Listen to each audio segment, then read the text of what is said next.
اللہ کے حبیب علیہ السلام ایک سفر سے واپس آ رہے تھے تو ایک جگہ آرام کر رہے تھے، تلوار درخت کے ساتھ لٹکائی تھی۔ ایک شخص آ گیا، اس نے وہ تلوار حضور کی اتار لی، صحابہ ادباً دور دور لیٹے ہوئے، اس نے وہ لٹکی ہوئی تلوار حضور کی اتار لی اور اتار کے محبوب پر تان دی تلوار۔ کہنے لگا بتائیے اب آپ کو کون مجھ سے بچائے گا؟ حضور آرام فرمائیں، لیکن کریم نے فرمایا ہے آنکھیں سوتی ہیں دل میرا جاگتا رہتا ہے۔ محبوب نے آنکھیں کھولی۔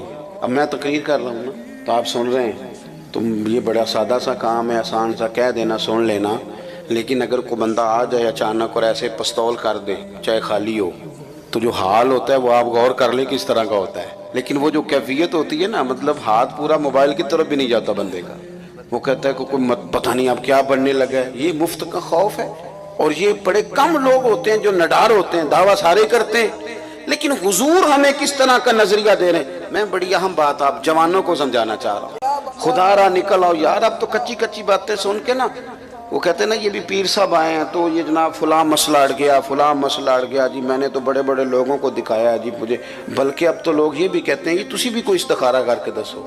میں کہتا ہوں یار زندگی میں اگر تو یہیں اڑا رہے گا تو کام کب کرے گا؟ اگر طے ہی نہیں کیا ساری زندگی تو پھر کام کیسے ہوگا؟ اس نے وہ تلوار نکال لی، حضور پہ تان کے کہتا ہے بتائیے آپ کو کون بچائے گا؟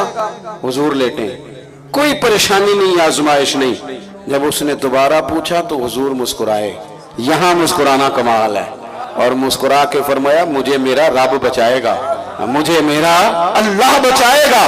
یہ لفظ نکلے تو اس کے تو ہاتھ کانپنے لگے، تلوار گر گئی، حضور نے اٹھا لی، فرمایا لو بھائی مجھے تو اللہ نے بچا لیا ہے، اب تم بتاؤ تمہیں کون بچائے گا؟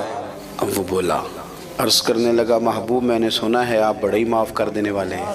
اب یہ بھی کمال دیکھیں، ہم بھی معافی دیتے ہیں پر بڑی ساری باتیں سنا کے، تب تو یہ کہتا تھا، پہلے تو ڈینگے مار، بڑی کہانیاں سنا کے معافی دیتے ہیں، فوراً نہیں دیتے۔ اس نے کہا بڑے ہی معاف کرنے والے ہیں تو محبوب نے اگلا جملہ ہی نہیں کہا، فرمایا جا پھر میں نے تجھے معاف کیا۔